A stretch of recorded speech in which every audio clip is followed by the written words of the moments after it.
Ah. Agora está assim. Agora começou. Começou. Bom, no meu aqui está dizendo que na semana passada nós lemos o Salmo 40. Foi isso mesmo? Foi ou não foi? Eu vou ver.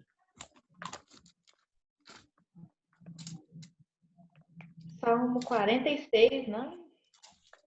Ah, foi o Salmo 46? Tá difícil, Não, hein? tia, foi 40 mesmo, está marcado aqui. Então nós vimos o Salmo 40. O tratamento de Deus na vida de Davi. À espera. Entendi.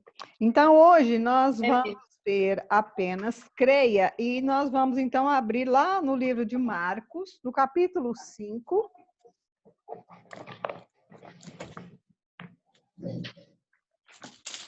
Marcos, capítulo 5. Nós vamos ver dos versos 21 ao 43.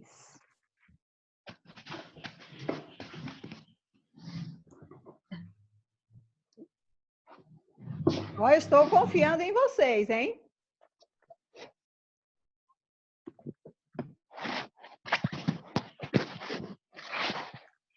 Então, hoje a gente está vendo a semana 20. Ok. Então, leia para nós alguém, por favor, Marcos, capítulo 5, do 21 ao 24. E passando Jesus outra vez num barco, para o outro lado, ajuntou-se a ele uma grande multidão. E ele estava junto do mar.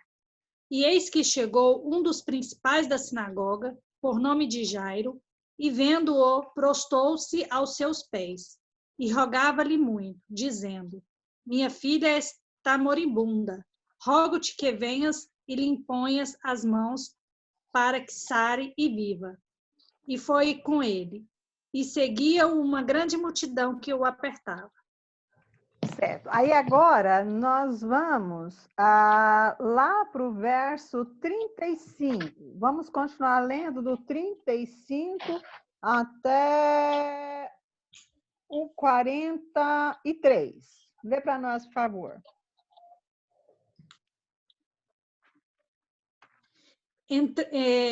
Estando ele ainda falando, chegaram alguns do principal da sinagoga, a quem disseram: a tua filha está morta. Para que enfades mais o mestre? E Jesus, tendo ouvido essas palavras, disse ao principal da sinagoga: não temas, crê somente. E não permitiu que alguém o seguisse, a não ser Pedro e Tiago e João, irmão de Tiago. E tendo chegado à casa do principal da sinagoga, viu o alvoroço e os que choravam muito e planteavam. E entrando, disse-lhes: por que vos alvoroçais e chorais? A menina não está morta, mas dorme. E riam-se dele. Porém ele, tendo-os feito sair, tomou consigo o pai e a mãe da menina e os que com ele estavam, e entrou onde a menina estava deitada. E tomando a mão da menina, disse-lhe: Tálita, como que é? Talitá, comi, que traduzido é: menina, a ti rogo, levanta-te.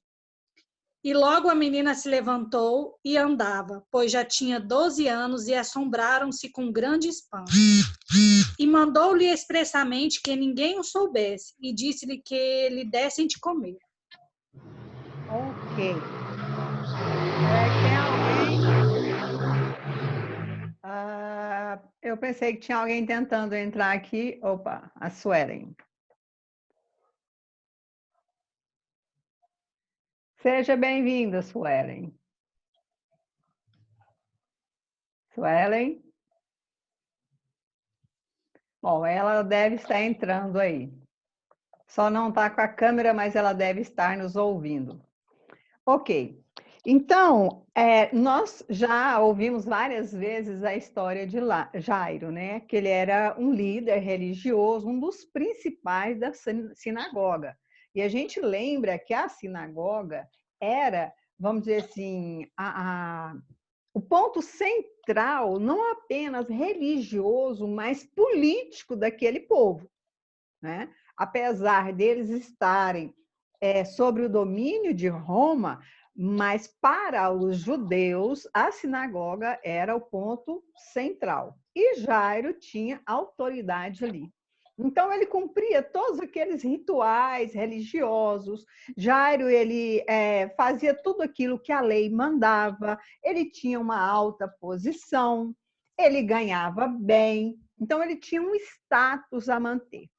Mas aí, de repente, ele percebe quando a filha dele está doente, ele vai e depois, provavelmente, ele tentou todos os rituais, ele tentou tudo aquilo que a lei mandava, a religiosidade dele, e não resolveu nada. Nada deu certo. Não apenas em questão de trazer saúde à sua filha, mas de trazer conforto ao seu coração. Então, era algo que ele não conseguia trazer paz a ele, porque não quer dizer que Deus vai responder a todas as orações da forma como nós queremos ou queremos. Mas, quando Deus dá a resposta dele, essa resposta traz paz ao nosso coração, né? E no caso de Jairo, ele já não, como diz, não estava muito bem, porque uma crise ali tinha sido instalada dentro dele em relação à religiosidade, à fé dele. Então, não estava trazendo consolo, não estava trazendo paz para ele, aquela fé que ele professava até então.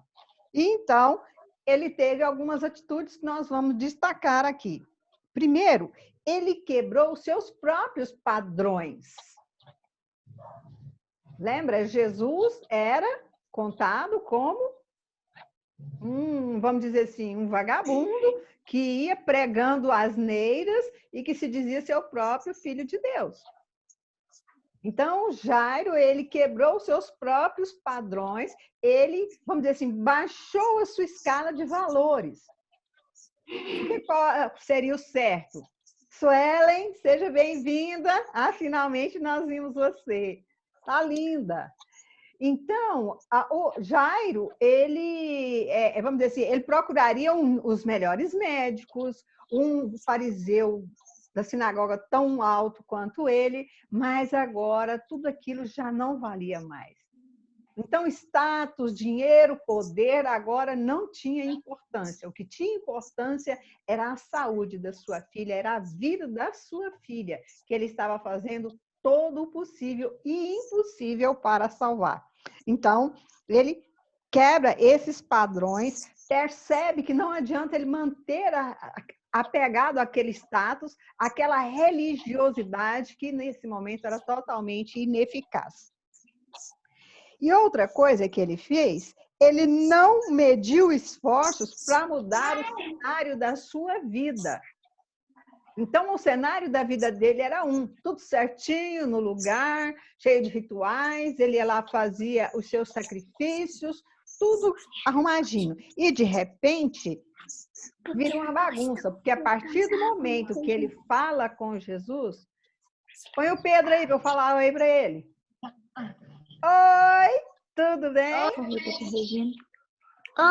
por que aquele dia você não falou isso a gente? Pois é, porque a tia Regina não viu você, amor, tá? Depois a tia Regina vai falar um oi só para você, combinado? Combinado? Não, tem que falar para mim e para ela.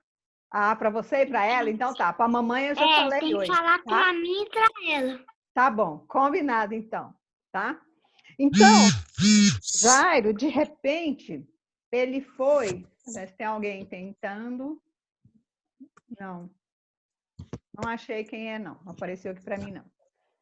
Então, o Jairo, ele simplesmente decide, naquela atitude de procurar Jesus, ele ia bagunçar a sua vida, porque ele ia ter a reprovação de todos os fariseus, de todos da classe social dele, provavelmente ele seria ignorado, ele seria colocado para fora daquela classe política, daquele status social, daquela comunidade que ele vivia, que era a elite religiosa daquele tempo, né? Então, ele simplesmente virou a casa dele de cabeça para baixo.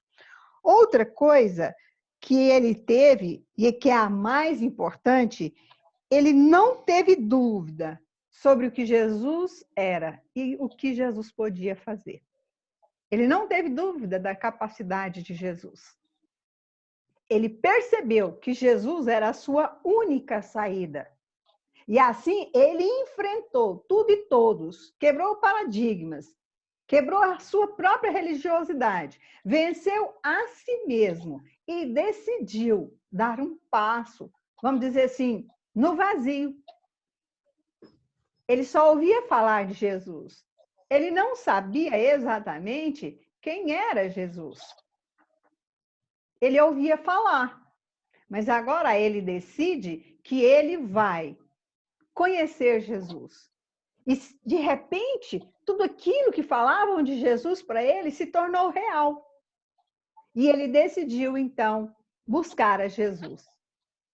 E confiou que Jesus poderia, que valia a pena ir atrás de Jesus, bagunçar a sua vida, abrir mão do seu status, abrir mão da sua classe social, abrir mão do seu poder financeiro, seu poder religioso, para se envolver com Jesus.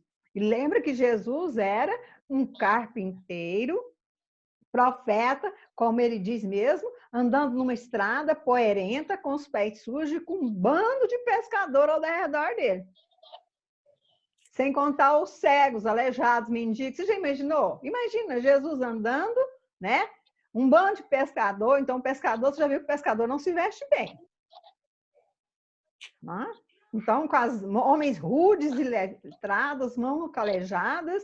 Aí, mais atrás, vem um bando de mendigo, gente sendo carregada nas camas, aleijados, pobres, maltrapilhos, que não têm o que comer, esperando Jesus multiplicar o pão de novo para dar mais pão para eles. Olha que desfile mais bizarro. Mas Jairo decidiu. Ele confiava naquele homem e ele decidiu pedir ajuda para aquele homem. Então, ele creu de verdade em Jesus. Ele não deu brecha para a dúvida. Aliás, a verdade é que a dúvida e a fé não andam juntas. Nós podemos até questionar a nossa fé, questionar e dizer, por que eu creio? Eu creio porque eu estou esperando Deus me dar boas coisas, eu creio porque eu sou bonzinho, então eu posso questionar. Mas eu duvidar que Deus é real, que Jesus é o Filho de Deus, que Jesus sacrificou por mim, não dá para poder crer e duvidar ao mesmo tempo. Ou eu abraço Jesus, ou eu deixo Jesus. Às vezes algumas pessoas se escandalizam comigo. Ah, mas e se eu digo, olha, ou você decide crer nesta palavra aqui, ou então você rasga e joga fora. Não dá para poder você dizer que serve Jesus, que você é discípulo de Jesus e não confiar que a palavra dele, que é o que diz sobre ele, é quem nos ensina sobre ele, não é verdadeira. Não existem esses dois caminhos. Ou você crê, ou você descrê. Simples assim. Seu convidado chegou, viu, Titiele? Então, ó. Então, seja bem-vindo, Leandro, convidado da Tatiele. Então, ele não deu brecha para a dúvida e, como eu disse, fé e dúvida não dialogam. Ou você crê ou você não crê. É simples assim. Ah, eu creio, mas... Então, se tem um mas aí, você não crê. Ah, eu creio, mas contudo, todavia, porém, entretanto, então você não crê. Quem crê, crê. Confia, confirma. Admite que crê. Confessar a Jesus é admitir que eu creio em Jesus, que eu sigo a Jesus, que eu sirvo a Jesus. Quando eu sou, às vezes, confrontado com isso, no momento em que alguém me pede para fazer uma coisa que é ilegal, que é errada, então eu vou confessar Jesus nesse momento e dizer, olha, sinto muito, eu não posso fazer, eu não vou fazer. O que ele vai fazer? Te mandar embora? Bom, Deus pode abrir outra porta para você, e você trabalha, arrumar outro trabalho. como diz um amigo nosso, o máximo que vai poder fazer é bagunçar seu cabelo. Vai fazer isso? Alguém vai te processar porque você se recusou a fazer algo ilegal ou ilícito? Acho que não. Então, isso é confessar Jesus. Confessar Jesus é no momento de desespero dizer, opa, peraí, eu tenho uma esperança. Eu tenho com quem contar. Eu tenho quem chora comigo. Eu tenho quem caminha comigo. Eu tenho quem divide os fardos comigo. E é isso que a Bíblia nos chama, apenas a crer. Abraão creu em Deus e isso lhe foi imputado por justiça. Apenas creu. Jairo apenas creu. Você não ouve quando Jairo vem e pede para Jesus assim, vai lá e, por favor, cura minha filha. Aí Jesus fala assim, deixa eu te falar, você vai fazer uma campanha de 7 dias, você vai jejuar no mínimo 3 e depois você vem cá que nós vamos lá orar pela sua filha. Não. Ele apenas creu. E Jesus ouviu o seu pedido e foi lá e curou a sua filha. É muito interessante que a gente tem que fazer essa escolha. Interessante a vida, né? A gente andando e de repente a gente cai na escolha. Você deve escolher, você vai crer ou você vai duvidar. Lembra da história do muro? O cara estava em cima do muro, disse que morreu e acordou em cima do muro. Aí do lado do muro era o céu. E todo mundo, vem, passa para cá e tal, né? E do outro lado era o inferno, o povo sentado lá, lixando a unha, palitando os dentes com os ganchos do capeta e tal lá.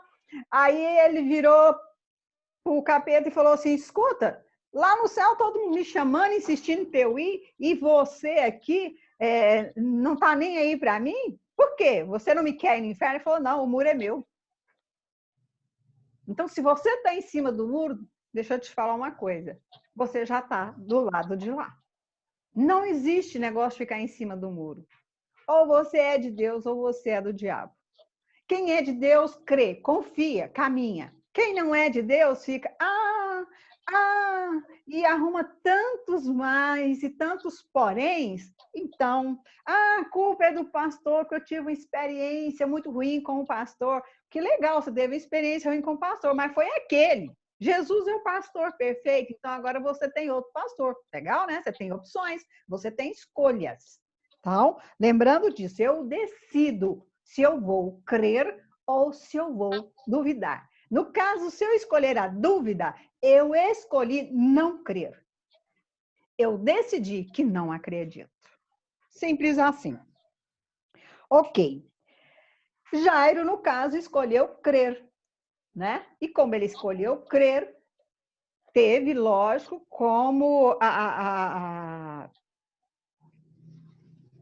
Peraí que tem alguém pedindo para entrar aqui. E, logicamente, com isso, a filha dele foi curada. E não apenas a filha foi curada, mas a partir daí, ele se tornou seguidor de Jesus. Porque a Bíblia diz lá na frente que muitos criam em Jesus e muitas vezes não confessavam por causa do medo da perseguição. Ah? Hello, Gabriela, seja bem-vinda. Ok. A fé, agora esse é um ponto importante. Todo mundo acha que a fé é uma coisa meio mágica que vai transformar tudo mais fácil. Se é de Deus, as portas vão se abrir e tudo vai correr às mil maravilhas. Deixa eu te contar uma história. A fé não torna as coisas mais fáceis. Muito pelo contrário. Às vezes pode torná-las mais difíceis. A fé torna as coisas possíveis, não mais fáceis. Quando eu creio, quando eu busco ao Senhor, quando eu persevero, porque nós achamos que fé é um estalo, é uma mágica, não é. Fé é um processo onde a gente vai pedindo a Deus para fortalecer esta fé, para que esta fé seja uma fé encorpada, não uma fezinha de qualquer jeito, raquítica, que qualquer coisinha bota ela para baixo, mas essa fé ela deve ser alimentada, e ela é alimentada com a leitura da palavra de Deus, com a reunião com outros irmãos, como nós estamos fazendo aqui, né? Com as orações. Então, assim, nós vamos todos os dias nos alimentando uns aos outros, passando essa energia, essa informação uns pelos outros, e o nome dessa energia chama-se Espírito Santo de Deus, que age em nós e através de nós. E assim nós vamos sendo fortalecidos, nós vamos sendo edificados, consolados, erguidos. Às vezes desanimados, nós somos animados, somos motivados a caminhar. E o mais importante, segundo a vontade de Deus. E a vontade de Deus não é aquele negócio assim, Deus é um tirano que ele diz que tem que ser do jeito dele, se não for, não serve. Não é isso. A vontade de Deus é aquilo que é o melhor para mim. Eu vou dar um exemplo bem simples e bem rápido. Talvez, no meu caso, eu tenho um temperamento forte. Eu sou muito ativista. Se deixar por minha conta, eu vou fazer as coisas do meu jeito muito rápido.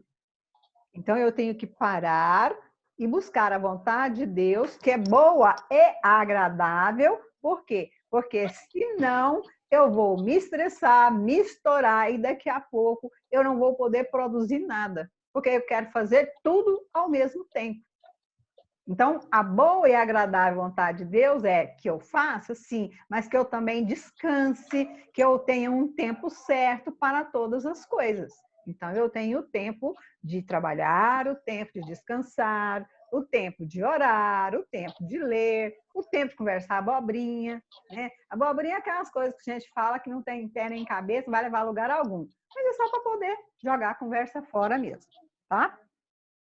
E outra coisa muito importante, que a fé significa que primeiro você coloca o pé e depois Deus providencia o chão. Lembra quando eu disse que ter fé é como se lançar no vazio? Então é isso. Nós queremos ver para crer. E o Senhor nos chama a crer para ver. Não é fácil. Ah, mas eu não estou enxergando nada. Deus me chamou para a obra, Deus me chamou para o ministério, Deus me mandou eu ir falar com a pessoa, e eu falo com a pessoa, eu oro por ela, parece que eu não vejo nada, não está acontecendo nada.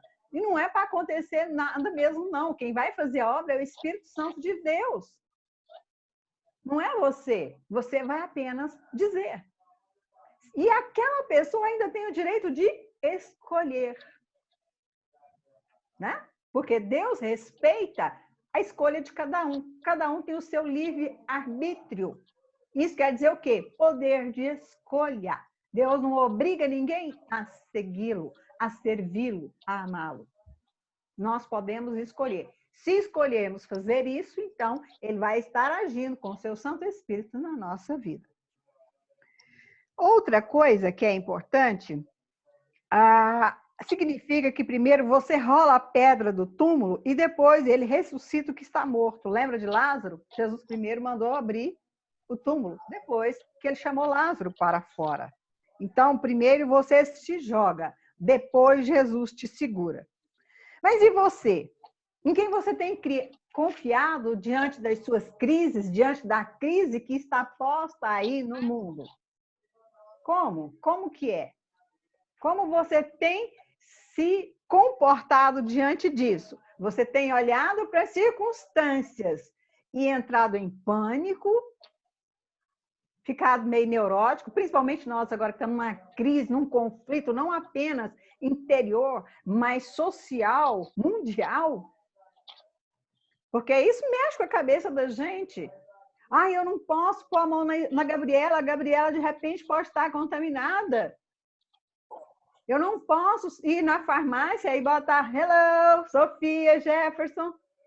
Eu não posso colocar a mão na mesa, eu não posso ir na casa de alguém e pôr a mão na mesa, a mesa pode estar contaminada. Então, de repente, isso dentro da nossa cabeça, do nosso coração, vai virando uma coisa louca, uma crise terrível. Sem contar Você liga a televisão, o mundo está morrendo. As pessoas estão todos os dias, se for pelo que eles estão falando, aos montes e morrendo muito. Então, como nós enfrentamos isso? Ou nós cremos no nosso Deus, ou então nós entramos em desespero e acabamos simplesmente nos deixando levar pelas circunstâncias. E aí entramos em pânico, ficamos neuróticos e apavoramos. Se nós decidimos crer, então nós vamos ter paz, nós vamos buscar no Senhor essa paz e vamos saber como enfrentar cada situação e não adoecer emocionalmente ou mentalmente. Amém? Amém. Amém. Alguém concorda? Quer fazer alguma observação? Concorda. Concorda? Tá bom. Então, nós vamos orar por alguns pedidos, né? Nós não temos tempo para muitos pedidos, mas se alguém quiser fazer algum pedido específico, nós temos um tempinho ainda. Pedidos de oração? Um Senhor, tu sabes. Um Senhor, tu sabes, Petatiele. Quem mais? Pedro. O Pedro. Um Senhor, tu sabes, para o Pedro e para o Sueli também? É? Amém. Só esses? Pera, minha beleza já tá vindo. Tá bom. Ok. Então, eu quero pedir oração primeiro por todo o grupo, não só por nós que estamos aqui, mas pelo seu Alípio, pela Vânia, que não está presente, né? Pela Dona Dica, que são pessoas do grupo de risco, né? Nós precisamos muito que o Senhor esteja guardando, livrando eles de todo o mal. Mas eles não vão ouvir pedir. Mas aí você conta para eles que nós oramos por eles, né? E eu quero pedir pelo meu esposo, que está subindo a pressão, pedir para o Projeto Águas Vivas e um Senhor, tu sabes, ok? Deixa eu ver quem está aí que pode fazer essa oração. Cadê o Jefferson? Jefferson, ora para nós aí, por favor. O meu pedido de oração. Pode fazer. Meu pedido de oração é só que minha família fique bem. Amém. Então, Jefferson, ora pelo pedido de oração, por favor. Oremos. Senhor, em nome de Jesus, obrigado, Senhor, pelo privilégio de estarmos reunidos. Te pedimos, Senhor, visita cada um de nós, visita, Senhor, até mesmo aqueles que irão posteriormente ver esse vídeo. Sonda os nossos corações, retira toda dor, todo medo, toda angústia, toda tristeza. Senhor Jesus, nos dê a sua graça, o seu perdão, a sua misericórdia. Nos dê, Senhor, a sua alegria. Depositamos em Ti, Jesus, a nossa confiança e a solução dos nossos problemas. Em Ti nós confiamos, Pai. Em nome de Jesus, amém. Amém. Vou fazer a oração final, pode ser? Louvamos-te, ó Deus, porque o Senhor é bom. Obrigado, Senhor, por este momento de estar juntos. Pedimos a Ti, Senhor, que permita que nós nos encontremos novamente no domingo, na escola bíblica. E assim, ó Deus, possamos estudar a Tua palavra, unidos num só propósito, num só espírito. Em nome de Jesus. Amém. Amém? Deus abençoe a todos. Fiquem na paz. Abraços. Estamos orando pela sua família, viu, Pedro? Gabriela, obrigado por ter vindo. Deus abençoe. Tchau. Tatiele, Leiliane, Sofia. Tchau, beijo. Beijo, beijo, beijo. Todos Tchau. Deus abençoe. Amém. Abençoe você também. Suzani, tchau. Beijo, Regina. A gente está ouvindo aqui na minha sogra, viu? Obrigada. Deus abençoe a ela também. Amém. Amém. Amém. Deus abençoe a senhora.